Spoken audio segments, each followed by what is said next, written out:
నియోజకవర్గంలో ఆ నేత ఎంట్రీ తర్వాత ఫ్యాన్ పార్టీలో ఏదో తేడా కొడుతోందా? మైనస్ ను పసుపు పార్టీ వదులుకుంటే మన వాళ్ళు తగిలించుకున్నారని తెగ ఫీల్ అయిపోతున్నారా? ఆ నేత దెబ్బకు జిల్లా అధ్యక్షుడితో కూడా శ్రేణులకు గ్యాప్ వచ్చేసిందా? మొదటి నుంచి పార్టీలో ఉన్న వాళ్ళు సైతం అంటీ ముట్టినట్టే వ్యవహరిస్తున్నారా? 2024 అసెంబ్లీ ఎన్నికల ముందు వైసీపీలో చేరారు యనమల కృష్ణుడు. అంతకుముందు సుదీర్ఘకాలం తుని నియోజకవర్గంలో చక్రం తిప్పారు. అన్న రామకృష్ణుడు రాష్ట్ర రాజకీయాల్లో క్రియాశీలకంగా ఉంటే తమ్ముడు కృష్ణుడు నియోజకవర్గంలో పనులను చక్కబెట్టారు. 2014-2019 సార్వత్రిక ఎన్నికల్లో కృష్ణుడు తుని నుంచి టీడీపీ తరపున పోటీ చేసి ఓటమి పాలయ్యారు. దీంతో రామకృష్ణుడు తన కూతురు దివ్యకి 2024లో అసెంబ్లీ సీట్ ఇప్పించుకున్నారు. మొదట్నుంచి కృష్ణుడితో విభేదాలున్న వైసీపీ నేతలకు ఆయన పార్టీలోకి చేరడం అస్సలు ఇష్టం లేదట.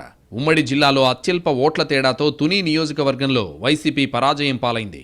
ఆ ఓటమికి కూడా కృష్ణుడు ఎంట్రీ కారణమని తుని వైసీపీ నేతలు భావిస్తున్నారట. కృష్ణుడి మైనస్ వైసీపీకి మైనస్ అయిందని నియోజకవర్గ నేతలు చర్చించుకుంటున్నారు. టీడీపీ కూడా వ్యూహాత్మకంగా అంతా ఆయనే చేశారని అంటున్నారట. మొదట్లో మాజీ మంత్రి దాడిశెట్టి రాజా కూడా కృష్ణుడి చేరికను వ్యతిరేకించారు. ప్రస్తుతం ఆయన వైసీపీ జిల్లా అధ్యక్షుడిగా ఉన్నారు.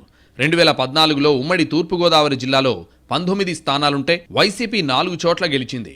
అలా గెలిచిన 4 స్థానాల్లో తుని కూడా ఉంది. తమను ఇబ్బంది పెట్టిన కృష్ణుడికి ప్రయారిటీ ఇస్తే రిజల్ట్ రిపీట్ అవుతుందని ఫ్యాన్ పార్టీ ద్వితీయ శ్రేణి నేతలు చర్చించుకుంటున్నారు. గెలుపోటములు ఎవరికైనా సహజం. కానీ కృష్ణుడు వ్యవహారంతో తుని నియోజకవర్గంలో ఒక నెగటివ్ ఫీడ్బ్యాక్ వచ్చిందని, అది ఎప్పటికీ పోదని చర్చ నడుస్తోంది. తమను కూడా అవుట్ ఆఫ్ పాలిటిక్స్ కార్నర్ చేశారని గుర్తు చేస్తున్నారట. అలాంటప్పుడు ఎవరు విశ్వసిస్తారని అంటున్నారట. మొదట్నుంచి దాడిశెట్టి రాజాతో ఉన్న వాళ్లు కూడా గ్యాప్ మెయింటైన్ చేస్తున్నారు. కృష్ణుడు ఉంటే తాము పని చేయలేమని తెగేసి చెబుతున్నట్టు పార్టీలో గుసగుసలు వినిపిస్తున్నాయి. గ్రామాల వారీగా తన వర్గాన్ని పార్టీలో ఎంకరేజ్ చేస్తూ అంతర్గత సమావేశాలు పెట్టుకుంటున్నారట.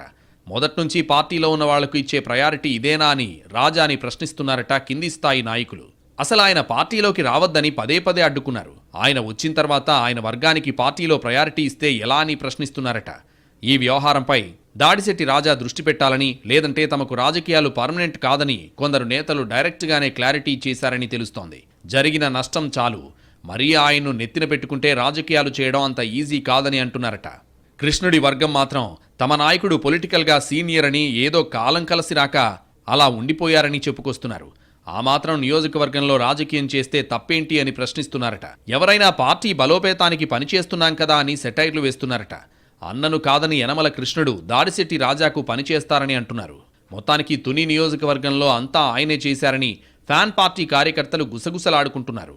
ఎన్నికలు ముగిసిన తర్వాత కూడా గ్రామాల్లో ఆధిపత్యం కోసం అడ్వాన్స్ అవుతున్నారని అంటున్నారు. వ్యవహారం శృతిమించకముందే సరిచేయాలనే చర్చ మొదలైంది.